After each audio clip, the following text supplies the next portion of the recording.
A serial killer once got paid by the government to reveal where he buried his victims. At the exact same time, women were disappearing along a highway, and no one was stopping it. This is the story of what happens when evil is rewarded and when it's ignored.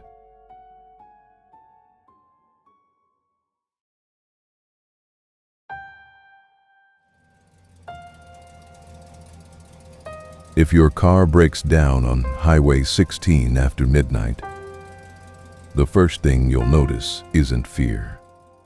It's silence. Not the peaceful kind. The kind that feels empty, unfinished. Your phone will say no service. The trees will stand still, and the road will stretch in both directions so far that distance itself feels meaningless. People don't disappear here because the road is cursed. They disappear because no one is watching. And long before this highway earned its name, British Columbia learned something disturbing about itself. That evil doesn't always hide. Sometimes it talks. Sometimes it negotiates. And sometimes the system listens.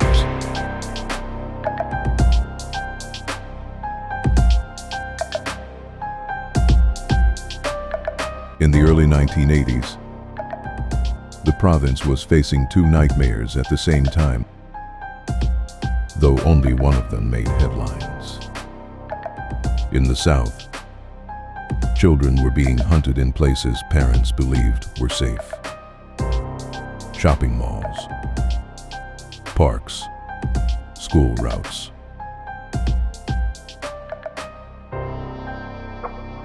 In the North, women were vanishing along a remote highway that most Canadians couldn't even point to on a map. One horror would end in courtrooms, headlines, and national outrage. The other would stretch on quietly, year after year, without resolution. This is not just a story about a killer. It's a story about attention, about who is protected, and about what happens when silence becomes policy.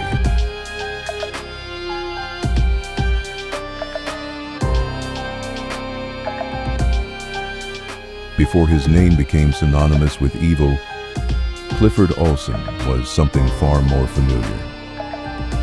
A con man, a thief, a manipulator.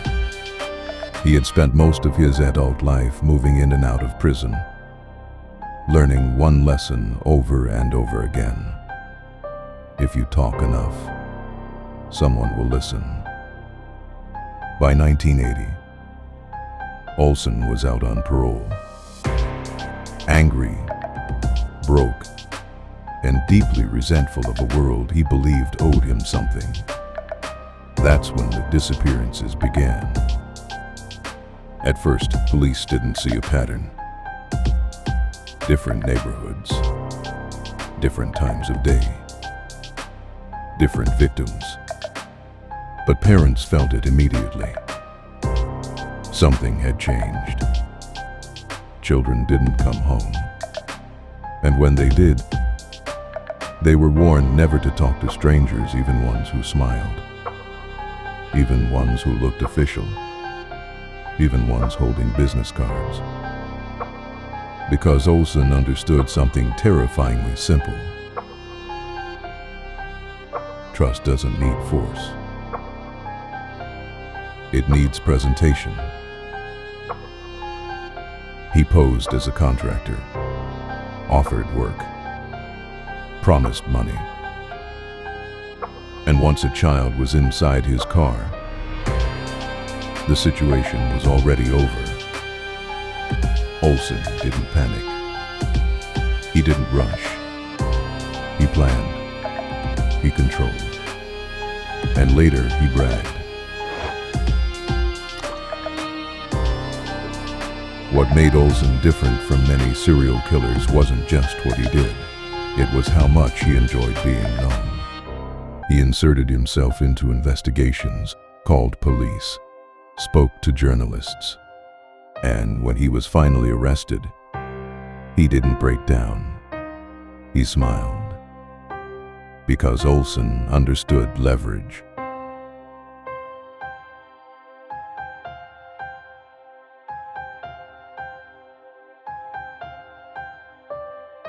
The police had suspects. They had partial evidence. But they didn't have bodies. And without bodies, there would be no closure. No funerals. No certainty. No peace. So Olsen made an offer. Money in exchange for answers. And in that moment, something irreversible happened. The system blinked. The government agreed to pay a serial killer for the locations of his victims. Legally justified. Procedurally defensible. Morally devastating. Families watched as the man who destroyed their lives secured financial support for his own. And Olsen learned the most dangerous lesson of all, that cruelty, if delivered confidently enough, could be rewarded. While Olsen dominated the national conversation, something else was happening far from cameras and courtrooms. Along Highway 16, women were disappearing. Some were teenagers. Some were mothers. Some were simply trying to get home.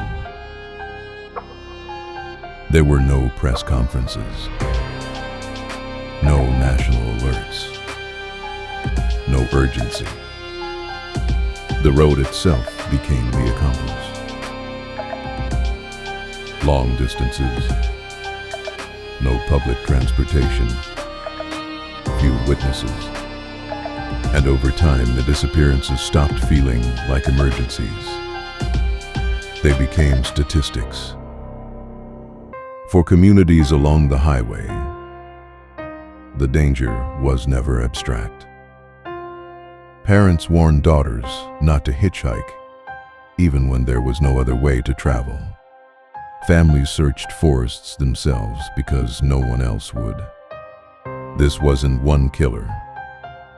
It was a system that allowed many.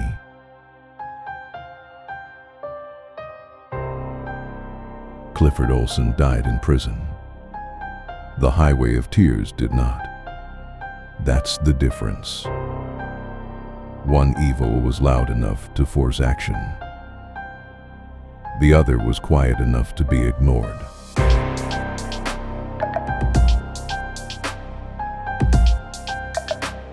And that may be the most unsettling truth of all. Because monsters didn't create this road. Indifference did. Somewhere tonight, someone is making a decision they shouldn't have to make. Whether to walk. Whether to trust. Whether to risk it. And the road will be waiting. Silent. Unfinished. Still hungry. This story doesn't end here. Because it hasn't ended yet.